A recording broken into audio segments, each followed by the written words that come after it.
Hi everyone. Today we will talk about box plot.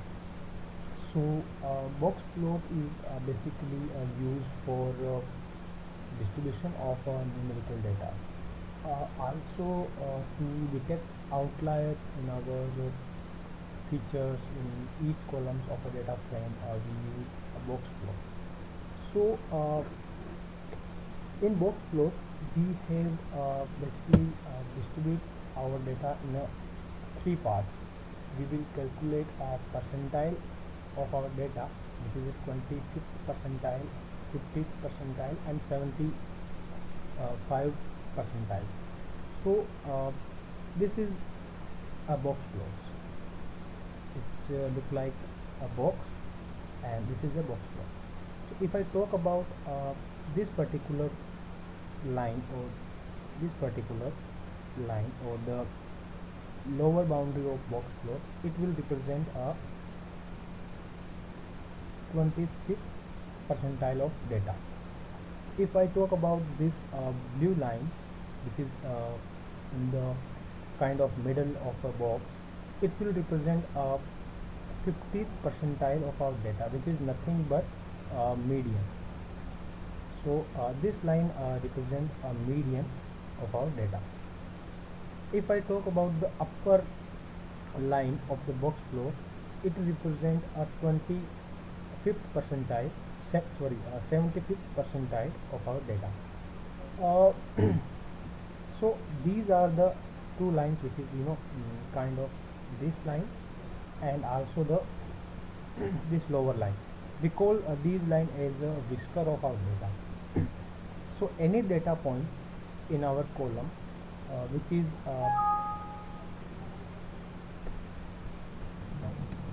any data point in our columns or in our feature which is either above this line or below this line, we call these data point as a outliers. Box plot is used for data which are positively skewed, and to detect outliers in positively skewed data we use box plots. So what exactly these line represents? Okay, we will calculate the IQR, which is nothing but interquartile range. So interquartile range is nothing but Q3 minus Q1. So Q3 is basically this 75th percentile of data, and Q1 is 25th percentile of the data.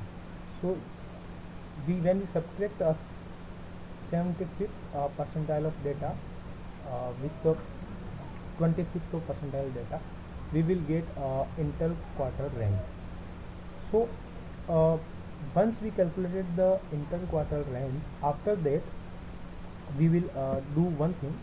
So Q1 minus 1.5 IQR. Any data point which is below this particular point, we call them outliers. So this particular formula is nothing but it's representing this values, the lower whisker of box plot. If I talk about this particular point, so it is nothing but Q3 plus 1.5 IQR. This is nothing but it representing the upper whisker of a box plot. Okay, so if you guys don't know about the skewness of a data, I will also whatever the data we have, the data is generally distributed either positively, either normal, or either negatively. If I talk about positive distributions, the data which is distributed like this. So